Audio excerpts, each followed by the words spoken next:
یہودیوں کا ایک بہت بڑا باطل برا عقیدہ ہے جس پہ آج تک یہودی جمے ہوئے ہیں۔ اس کا پس منظر کیا ہے؟ یہودیوں کا یہ عقیدے نے کس طرح جنم لیا؟ یہ رات نماز تراویح کے اندر جو پارہ پڑھا گیا اس کا ذکر یہ آیت کے اندر موجود ہے۔ تو وہ مختصر واقعہ سنتے ہیں۔ یہ قرآن پاک کا پہلے ترجمہ، اس کا خلاصہ سنیے۔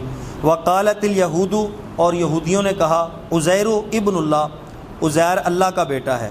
وقالت النصارى، اور عیسائیوں نے کہا المسیح ابن اللہ، عیسیٰ علیہ السلام اللہ کے بیٹے ہیں۔ اللہ نے فرمایا ذالک قولہم بافواہہم، یہ ان کے منہوں کی باتیں ہیں۔ یداہیون قول الذین کفروا من قبلہم، ان سے پہلے جو جنہوں نے کفر کیا یہ اسی کفر پہ قائم ہے۔ قاتلہم اللہ، اللہ ان کو مارے۔ انا یؤفکون، کہاں یہ اوندے پڑے ہیں، یعنی کس عقیدے پہ جمے ہوئے ان کو اللہ کی ان پہ مار پڑے، ان پہ اللہ کی پھٹکار ہو۔ تو یہ عقیدے کا ذکر ہے یہودیوں کا، جس پہ آج تک یہودی قائم ہے۔ یہ عقیدہ کس طرح پیدا ہوا؟ تو یہ واقعہ سنتے ہیں ہم مختصر۔ جیسا کہ آپ سب کو معلوم ہے، کم و پیش جو پیغمبر، رسول اور انبیاء دنیا میں تشریف لائے وہ تقریباً 1,24,000 کم و پیش انبیاء ہیں، لیکن ان میں سے صرف قرآن نے چند انبیاء کرام کا نام لے کے ذکر کیا۔ 26 نبی ایسے ہیں جن کا ذکر قرآن نے کیا۔ قرآن پاک کے اندر 26 انبیاء کرام کا نام آیا ہے۔ ان میں سے ایک نبی حضرت عزیر علیہ السلام ہے۔ بنی اسرائیل کے طرف نبی بنا کے بھیجے گئے تھے، تو قوم بڑی بدکار تھی، بڑی سرکش تھی، نافرمان تھی۔ جب ان کی بدعمالیاں زیادہ بڑھی تو اللہ کی طرف سے عذاب یہ آیا کہ کافر قوم نے ان پہ حملہ کر دیا۔ تو ان کے جو شہر تھے وہ نیست و نبود کر دیے، تاہ و برباد کر دیے، اور اینٹ سے اینٹ بجا کے رکھ دی۔ ان کو 1,00,000 لوگوں کو قتل کر دیا کافروں نے۔ بخت نصر بابلی جو کافر بادشاہ تھا اپنی فوج لے کے آیا، اور جتنے جو باقی بچے تھے ان کو لوڈی اور غلام بنا لیا، ان کو قید کر لیا۔ اب حضرت عزیر علیہ السلام بھی قیدیوں کے اندر شامل ہو کے آپ بھی قیدی ہو گئے۔ تو آپ کو جب پتہ چلا کہ اللہ کے نبی ہیں تو یہ سفیروں کے اصول ہوتے ہیں کہ بڑے لوگوں کو، بادشاہوں کو، ان کو پھر رہا کر دیا جاتا ہے یا ان کو سزا نہیں دی جاتی۔ تو انہوں نے اپنے دستور کے مطابق حضرت عزیر علیہ السلام کو چھوڑ دیا۔ تو حضرت عزیر علیہ السلام اپنے گدھے شریف پہ، اپنی سواری پہ بیٹھ کے جب باہر تشریف لائے، شہر کی حالت دیکھی تو آپ کو رونا آ گیا کہ ہر طرف تباہ و بربادی ہے، عمارتیں گری پڑی ہیں، کوئی پرندہ، کوئی انسان، کوئی جاندار موجود نہیں ہے، اور درخت پھلوں سے لدے ہوئے ہیں، توڑنے والا، پھل کھانے والا کوئی نہیں ہے، کھیت لہلہا رہے ہیں۔ تو اس کی ویرانی اور بربادی پہ بڑا صدمہ ہوا، اپنے وطن کی حالت دیکھ کے بڑا روئے۔ پھر یہ جملہ نکلا زبان سے، قال انا یحیی هذه اللہ بعد موتها، اے اللہ اب یہ کس طرح آباد ہوگا یہ فنا ہونے کے بعد شہر؟ تو اللہ تو ہر چیز پہ قادر ہے، اللہ نے دکھانا تھا کہ کس طرح میں اس فنا کو دوبارہ آباد کروں گا، اس کی میں بقا لاؤں گا۔ تو یوں چکر لگایا پورے شہر کا، اپنی بستی کا چکر لگا کے جب تھکے تو اپنی سواری ایک درخت کے ساتھ باندھی، اپنا سامان جو تھا کھانے پینے کا وہ پاس رکھا اور لیٹ گئے۔ جب سوئے تو اللہ تعالیٰ نے موت وارد کر دی، فوت ہو گئے۔ پورے 100 سال تک اسی طرح وفات پائی رہی، تو 100 سال فوت رہے۔ جب آپ کی وفات کو 70 سال گزر گئے تو 70 سال بعد اس علاقے کے اندر ایک بادشاہ آیا، وہاں سے گزر رہا تھا کوئی بادشاہ، اس نے دیکھا کہ شہر ویران ہے بڑا خوبصورت علاقہ، بڑا عالی شان اس کے محلات ہیں، بازار اچھے ہیں، لیکن یہ تہو بالا ہوا پڑا ہے۔ تو اس نے اس کی تعمیر کا حکم دیا، شہر کو آباد کیا، اونچی عمارتیں بنائی، بازاروں کو، دکانوں کو اور اچھے انداز سے خوبصورت کیا۔ تو شہر کو اور اچھے انداز سے، آگے سے بھی زیادہ بہترین تزئین کر کے، اس کی تعمیر کر کے خوبصورت بنا دیا۔ اور جو لوگ بکھر گئے تھے تو وہ 70 سال سے بکھرے ہوئے لوگوں کو اکٹھا کیا، تو وہاں پہ لوگوں کو آباد کیا۔ تو یوں اس کو اس کام میں 30 سال لگ گئے۔ تو یوں آپ کو وفات پائے، 100 سال جب گزر گئے تو شہر آگے سے بھی خوبصورت انداز میں آباد ہو گیا۔ جو لوگ ادھر ادھر چلے گئے تھے وہ قوم دوبارہ وہیں واپس آ گئی۔ 100 سال بعد اللہ تبارک و تعالیٰ نے دوبارہ زندگی عطا فرمائی۔ جب اٹھے، آنکھیں ملتے ہوئے بیٹھے تو شام کا وقت تھا، تو اللہ نے کہا قال کم لبثت۔ تیسرے پارے کا دوسرا رکوع پڑھے تو پوری کہانی یہ وہاں پہ موجود ہے عزیر علیہ السلام کی۔ اللہ نے کہا قال کم لبثت، کتنی دیر سوئے رہے؟ تو قال لبثت یوما او بعد یوم۔ حضرت عزیر علیہ السلام اللہ سے عرض کرنے لگے، مولا کوئی ایک دن سویا ہوں گا یا دن نہیں تو آدھا دن۔ تو صبح سوئے تھے، عصر ہو گئی تھی، تو یوں ہی سمجھ رہے تھے کہ پورا دن گزر گیا یا آدھا دن گزرا ہے۔ تو اللہ نے کہا قال لبثت یوما او بعد یوم قال بل لبثت مئۃ عام، آدھا دن نہیں، ایک دن نہیں، بلکہ مئۃ عام، آپ کو سوئے ہوئے یہاں پہ 100 سال ہو گئے۔ فانظر الی طعامک و شرابک لم یتسنى وانظر الی حمارک ولنجعلک آیہ، اپنے کھانے پینے کو دیکھو۔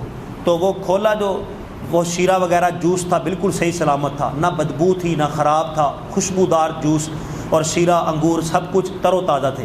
اور وہ جو گدھا باندھا تھا درخت کے ساتھ، وہ دیکھا اس کی ہڈیاں بکھری پڑی تھی۔ اب 100 سال میں گدھے کا کیا بچنا تھا، تو اس کی کھال، اس کی پوست، گوشت، ہر چیز سڑ گل گیا تھا۔ تو اللہ نے کہا وانظر، اب دیکھیں کہ ہم اس کو کس طرح زندہ کرتے ہیں، آباد کرتے ہیں۔ تو حضرت عزیر علیہ السلام کی آنکھوں کے سامنے دیکھتے ہی دیکھتے گدھے کی ہڈیوں کے اندر حرکت پیدا ہوئی، ہر جوڑ اپنے جوڑ سے ملنے لگا، اس کے اوپر گوشت چلنے لگا، پوست کھال آنے لگی، بال آنے لگے، اور وہ دیکھتے ہی دیکھتے حضرت عزیر علیہ السلام کے سامنے زندہ ہو کے ہنہناتے ہوئے کھڑا ہو گیا اور گھاس چرنے لگا۔ تو آپ کہنے لگے وَاعْلَمْ أَنَّ اللَّهَ عَلَىٰ كُلِّ شَيْءٍ قَدِيرٌ، میں جان گیا ہوں اللہ تو ہر چیز پہ قادر ہے۔ اس گدھے پہ سوار ہوئے، اپنی بستی میں آئے تو دیکھا شہر جو ہے آگے سے بھی زیادہ خوبصورت ہے، تو بازار آگے سے بھی زیادہ حسین و جمیل ہیں۔ تو بڑے حیران ہوئے اللہ کی قدرت تھی۔ تو میں تو یہ سمجھتا تھا کہ کس طرح آباد ہوگا، تو اللہ نے تو اس سے بھی آگے زیادہ آباد کر دیا۔ تو اپنے گھر کا تو پتہ ہی ہوتا ہے، سیدھے اپنے گھر پہنچے تو وہاں پہ تو ہر کچھ بدل چکا تھا، بہرحال گلیاں بازار پہچان تھی ہر۔ اپنے گھر میں جب پہنچے تو وہاں ایک بڑھیا تھی جو نبینہ تھی، تو اسے کہا کہ یہ عزیر کا گھر ہے۔ وہ کہنے لگی ہاں گھر تو عزیر کا، لیکن تم پتہ پوچھنے والے کون ہوتے؟ عزیر علیہ السلام کو تو گزرے ہوئے 100 سال ہو گئے ہیں، ان کا تو پتہ ہی کوئی نہیں ہے، وہ لاپتہ ہے، پتہ نہیں زندہ ہیں یا فوت ہو گئے ہیں، تو تم کون ہو؟ تو آپ کہنے لگے میں ہی عزیر علیہ السلام ہوں۔ وہ کہنے لگی میں کس طرح مان لوں تم عزیر ہو؟ تو آپ نے کہا میں اللہ کا نبی ہوں، تمہیں یقین دلاتا ہوں۔ بڑھیا نبی نہیں تھی، کہنے لگی عزیر علیہ السلام کی ایک نشانی تھی، وہ جو دعا مانگتے تھے قبول ہوتی تھی۔ اگر آپ ہی اللہ کے نبی ہیں، سچے ہیں، تو پھر اس طرح کرے دعا مانگے جو میری آنکھیں اندھی ہیں، اللہ ان کے اندر روشنی ڈال دے۔ حضرت عزیر علیہ السلام نے دعا مانگی، وہ نبینہ عورت بینا ہو گئی، آنکھوں کے اندر روشنی آ گئی۔ بچپن میں دیکھا ہوا تو عزیر علیہ السلام کو، جب روشنی آئی آنکھوں کے اندر دیکھتے ہی فوراً پہچان کی واقعی آپ عزیر ہیں۔ اس نے محلے کے اندر شور مچا دیا، تو شور مچا تو خبر پھیل گئی کہ عزیر علیہ السلام آ گئے، عزیر علیہ السلام آ گئے۔ تو وہاں پہ یہودیوں کی ایک میٹنگ ہو رہی تھی، وہاں پہ آپ کے بیٹے، آپ کے پوتے، دوتے، نواسے سارے موجود تھے میٹنگ کے اندر۔ تو آپ کا بیٹا جس کی عمر 118 سال ہو چکی تھی وہ بھی آ گیا۔ تو وہ دیکھ کے اب وہ بھی باپ کو نہ پہچان سکا، کہنے لگے نہیں نہیں یہ ہمارے باپ نہیں ہیں، میں تو اپنے باپ کو جانتا ہوں۔ تو انہوں نے کہا نہیں اب تو 100 سال گزر چکے ہیں، تو تم نے بچپن کے اندر دیکھا ہوگا جب وہ اس لاپتہ ہوئے، جب تو تمہاری عمر بھی پہچاننے والی نہیں تھی، بالکل بچپنا تھا۔ وہ کہنے لگا مجھے اپنے باپ کی ایک نشانی یاد ہے، میرے باپ کی کمر پہ 2 کندھوں کے درمیان ایک موقع ہے چاند کی طرح جو بڑا خوبصورت لگتا ہے۔ تو اگر یہ واقعی میرے باپ عزیر علیہ السلام ہیں تو پھر ان کو کہے کہ اپنی کمر ننگی کریں۔ تو عزیر علیہ السلام نے کپڑا اٹھایا تو وہ چاند کی طرح چمکتا ہوا موقع کندھوں کے درمیان موجود تھا۔ تو کہا واقعی۔ کسی نے کہا کہ ایک اور نشانی لیتے ہیں، جو اللہ کے نبی عزیر علیہ السلام تھے ان کو تورات زبانی یاد تھی، ان سے سن کے دیکھو تورات ان کو آتی ہے۔ تو حضرت عزیر علیہ السلام نے فرفر سنانا شروع کر دی۔ اب ایک پریشانی اور بن گئی کہ تورات تو اب سنا رہے تھے، لیکن اب تصدیق کرنے والا کوئی نہیں تھا، کوئی کتاب نہیں تھی، کیونکہ وہ کافروں نے جنہوں نے حملہ کیا تھا، جو 40,000 علماء تھے وہ سارے کے سارے قتل کر دیے گئے تھے، اور جتنی تورات کے نسخے تھے سارے کے سارے جلا کے فنا کر دیے گئے تھے، ایک بھی کتاب نسخہ باقی نہیں تھا۔ وہ کہیں کہ اب تصدیق کس طرح کریں، یہ صحیح پڑھ رہے ہیں یا غلط پڑھ رہے ہیں؟ تو بہرحال یوں شور مچا، کسی ایک نے کہا کہ میرے باپ نے مرتے ہوئے مجھے وصیت کی تھی کہ جب کافروں کا حملہ ہوا تھا نسخے جلائے جا رہے تھے تو میرے باپ نے ایک نسخہ فلاں انگور کی بیل کے نیچے دبا دیا تھا، تو وہ میرے باپ کی وصیت مجھے یاد آ گئی ہے، تو ہم جا کے دیکھتے ہیں کھدائی کر کے، اگر نکل آئی تو پھر تصدیق ہو جائے گی یہ صحیح پڑھ رہے ہیں کہ غلط پڑھ رہے ہیں۔ تو وہ تورات جب وہ انگور کی بیل کھدائی کی گئی اس کی جڑوں سے تورات کا نسخہ نکل آیا۔ وہ پرانا 100 سال پرانا نسخہ جب نکالا گیا، اس کو کھولا گیا تو وہ دیکھ کے سنتے تھے، عزیر علیہ السلام فرفر زبانی پڑھتے تھے، تو بالکل تصدیق ہو گئی کہ جو 100 سال پرانی کتاب لکھی ہوئی ہے یہ اسی طرح پڑھ رہے ہیں۔ کہنے لگے واقعی آپ اللہ کے نبی ہیں اور ابن اللہ، آپ اللہ کے بیٹے ہیں۔ تو وہاں سے ان کا یہ عقیدہ اس نے جڑ پکڑی، اس کا یہ پس منظر تھا، وہاں سے ان کا یہ عقیدہ بنا۔ وقالت الیہود عزیر ابن اللہ، تو عزیر کہتے ہیں، یہودی کہتے ہیں کہ عزیر اللہ کا بیٹا ہے۔ اللہ نے کہا ذالک قولہم بافواہہم، یہ ان کے منہ کی بات ہے، اللہ ان کو غرق کرے، یہ اوندے پڑے ہیں غلط عقیدے کے اندر، عزیر اللہ کا بیٹا نہیں ہے، عزیر اللہ کا بندہ ہے۔ تو اب تک آج تک جو یہودی قوم ہے، مشرکین کی طرح، کافروں کی طرح، عیسائیوں کی طرح، یہ بھی اپنے اس غلط عقیدے پہ قائم ہے کہ عزیر اللہ کا بیٹا ہے۔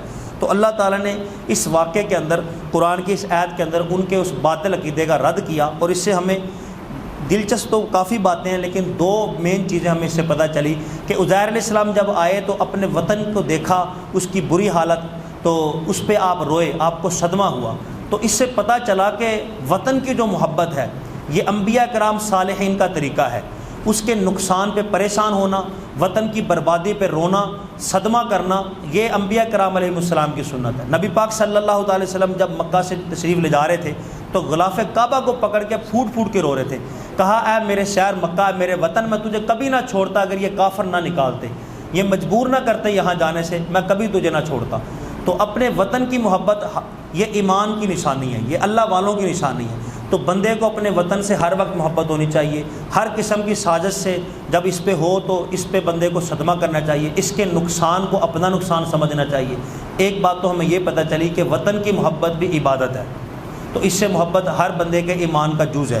اور دوسرا ہمیں اس سے یہ پتہ چلا کہ آج جو لوگ کہتے ہیں قبرستان کے اندر، کس طرح تم کہتے ہو کہ فلاں اللہ کا بندہ زندہ ہے قبرستان کے اندر، قبروں کے اندر تو منو مٹی تلے گل گیا ہے، سڑ گیا ہے، مر گیا ہے۔ تو اب یہ دیکھیں، یہ قرآن کی آیت، یہ اس چیز کی اصل ہے، سب سے بڑی قرآن کی آیت یہ شاہد ہے کہ ایک ہی جگہ ہو، ایک ہی آب و ہوا ہو اور ایک ہی مقام ہو، اسی جگہ پہ ایک جاندار تو گلا سڑا پڑا ہو، گدھے کو دیکھا تو ہڈیاں بھی فنا ہو چکی ہیں، گوشت پوشت بھی نہیں رہا، لیکن اسی آب و ہوا میں، اسی جگہ میں ایک جان ایسی ہے جو 100 سال بھی گزر گیا ہے، نہ کپڑے میلے ہوئے ہیں، نہ داڑھی کا ایک بال سفید ہوا ہے۔